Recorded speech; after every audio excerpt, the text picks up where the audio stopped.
అండి ఈరోజు ఆనియన్ పకోడీ చేద్దాం అనుకుంటున్నాను. ఆనియన్ మనం ఉప్పు వేసుకొని మంచి పిసుక్కోవాలండి. ఆనియన్ పకోడీ ఉప్పు వేసుకొని మొత్తం పిసుక్కుంటే టేస్ట్గా ఉంటుంది.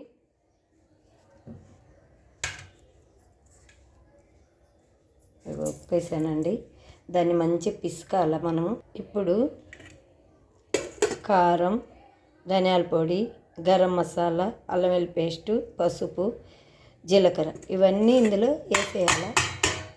వేసేసి కరివేపాకు వేయాలి.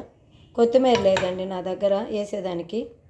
ఇప్పుడు కలిపిన తర్వాత బీప్ పిండి అండి, నేను బీప్ పిండితో పకోడీ చేస్తున్నాను. శనగపిండి తింటే కడుపు నొప్పి అని బీప్ పిండితోనే చేస్తున్నానండి. ఒక 4 స్పూన్లు వేసాను.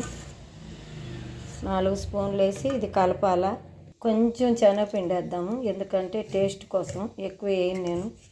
ఇదిగోండి కొంచెమే శనగపిండి వేసాను. శనగపిండి తింటే కడుపు నొప్పి. దీంట్లో పచ్చిమిరపకాయ వేయలేదు, కొత్తిమీర వేయలేదండి. ఇవి బీప్ పిండితో పకోడీ చేద్దామని వీడియో కోసం. కొంచెం వాటర్ వేస్తానండి.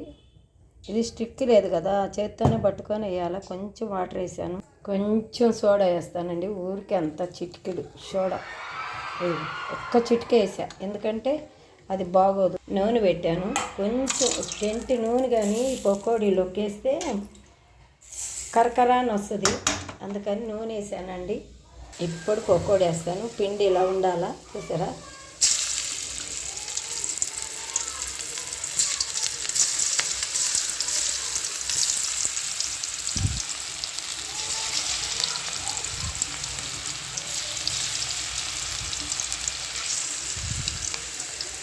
నూనె అయిపోతుందండి వంటలు చేసి పెడదామంటే.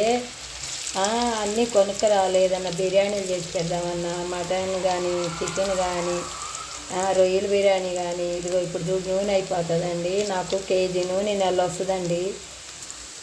నేను అందుకే దేని జోలికి వెళ్ళను చేయాలని. కానీ వీడియో కోసం ఇప్పుడు నేను ఏం చేయాలని ఆలోచిస్తే బీప్ పిండి ఉండింది ఇంట్లో, అందుకే వీడియో చేస్తున్నాను. చూసారా, ఇది ఎర్రగా రావాలి కదా, బాగా రోస్ట్గా వస్తే చాలా బాగుంటుంది.